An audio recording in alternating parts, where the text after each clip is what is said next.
نحمدہ و نصلی علی رسولہ الکریم، اما بعد۔ حضور اکرم صلی اللہ تعالیٰ علیہ وسلم نے شعبان کی آخری تاریخ میں صحابہ سے یہ فرمایا کہ چونکہ آپ علیہ الصلوۃ والسلام کی سنت ہے، اور چونکہ آپ شعبان کی آخری تاریخ میں یہ ارشاد فرما رہے ہیں، تو اس سنت کو زندہ کرتے ہوئے آپ تک یہ حدیث مبارکہ پہنچائی جا رہی ہے۔ اللہ تعالیٰ ہم سب کو اس پہ عمل کرنے کی توفیق دے، اور اس کو اسی طرح جیسے ہمارے نبی علیہ الصلوۃ والسلام نے آگے پہنچائی صحابہ تک، انہوں نے پھر آگے پہنچائی، چلتے چلتے یہ ہمارے تک یہ ارشاد آ گیا، تو ہم بھی اس کو آگے سے آگے پہنچائیں۔ تو آپ نے فرمایا کہ لوگوں، تمہارے اوپر ایک مہینہ آ رہا ہے جو بڑی برکت والا ہے، بڑی رحمتوں والا ہے، اس میں ایک رات لیلۃ القدر ہے جو 1000 مہینوں سے بہتر ہے، لیلۃ القدر خیر من الف شہر۔ اور پھر فرمایا کہ اس کے نفل کو فرض کے برابر قرار دے دیا گیا، اور ایک فرض 70 فرضوں کے برابر ہے۔ اور پھر فرمایا کہ یہ اللہ تعالیٰ نے اس کے روزے کو فرض کیا فرمایا، اور رات کے قیام یعنی تراویح کو بڑے اجر کی چیز بنایا ہے۔ اور پھر یہ مہینہ صبر کا مہینہ ہے، اور صبر کا مہینہ جنت ہے، صبر کا بدلہ جنت ہے۔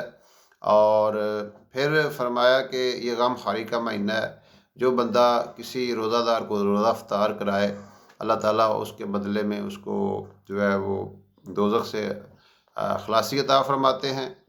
اور پھر فرمایا کہ اس کو روزے دار کی مانند ثواب ملے گا، یعنی جس طرح روزہ رکھنے والے کو ثواب ملتا ہے، اس طرح اس کو بھی اجر ملے گا۔ اور پھر فرمایا کہ صحابہ نے پوچھا، یا رسول اللہ، ہم تو اتنی ہمت نہیں ہے کہ ہم افطاری کرا سکیں پیٹ بھر کر کسی کو۔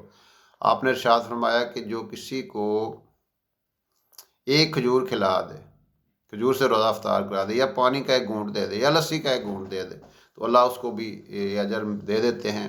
یہ مہینہ جو ہے مغفرت کا ہے، رحمتوں کا ہے، دوزخ سے خلاصی کا ہے۔ اور پھر آپ نے فرمایا کہ جو بندہ اپنے غلام یا ملازم کا بوجھ ہلکا کر دے اس مہینے میں، اللہ تعالیٰ اس کے اوپر بھی اپنا رحم فرماتے ہیں۔